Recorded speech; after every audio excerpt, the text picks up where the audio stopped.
Hi class, I'm going to show you how to create a Google Slides presentation that you can co-author with other members of your group.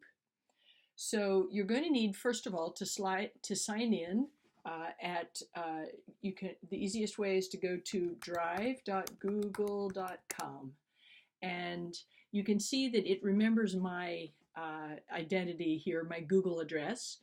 So I'll just put in my password, and then you're going to create something new. So click on New, and in this drop-down window, Google Slides is right here, and you just click on it.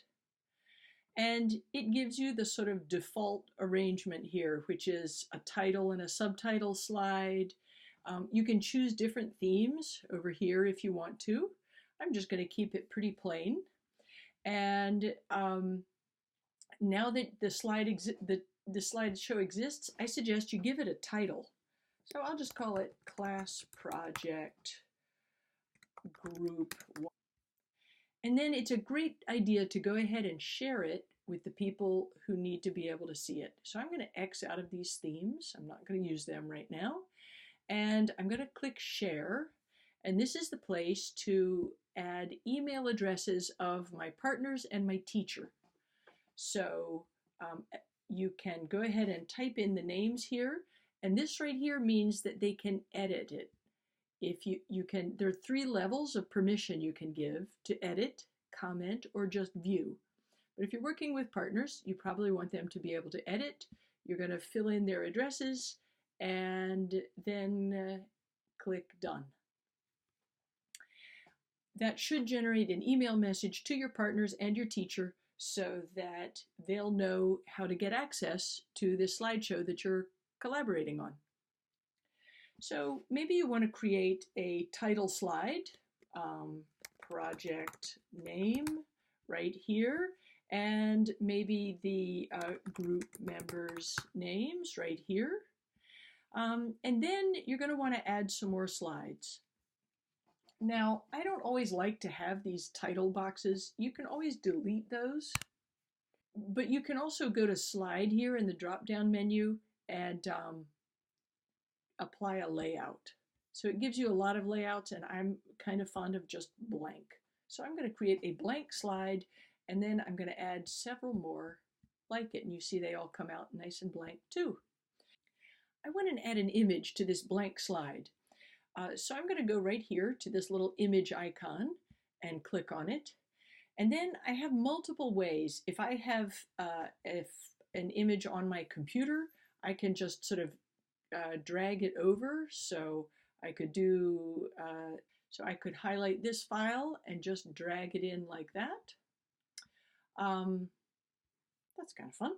I like that. I think I'll leave it there. And I think I'd like to format it to center it on the slide. So I'm just going to drag it over until I get these. See, that red line means it's centered horizontally, and now I've got it centered vertically too. And there's that one. In the next slide, let's say I want to add an image of Niagara Falls. So I've gone into Google Images and searched for Niagara Falls. Any of these would be fine. I'm just going to take the first one. And if I select View Image right here, then I have a web address for this image, the URL that's specific to that image. And I'm going to copy it with a Command C or a Control C and go back to my presentation. And then I will click on the image link here, and I'm going to choose By URL.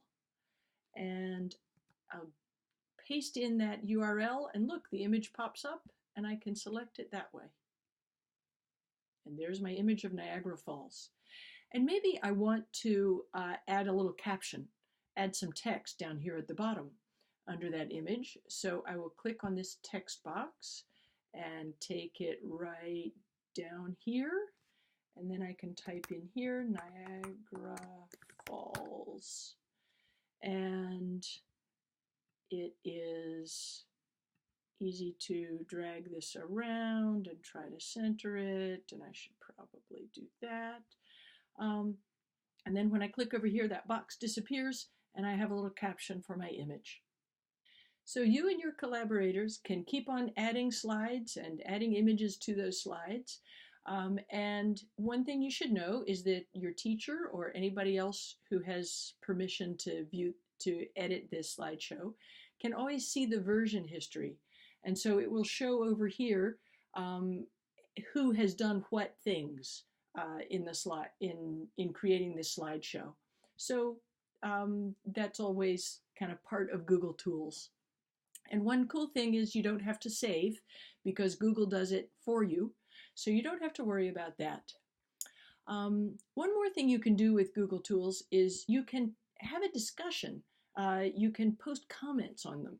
So here are some students in another class who have posted comments over here. And they did it just by clicking on the comment option right here. And I can see, this allows me to see all the slides and all the comments that have been posted. And you see that they've replied to each other about the contents of this slide.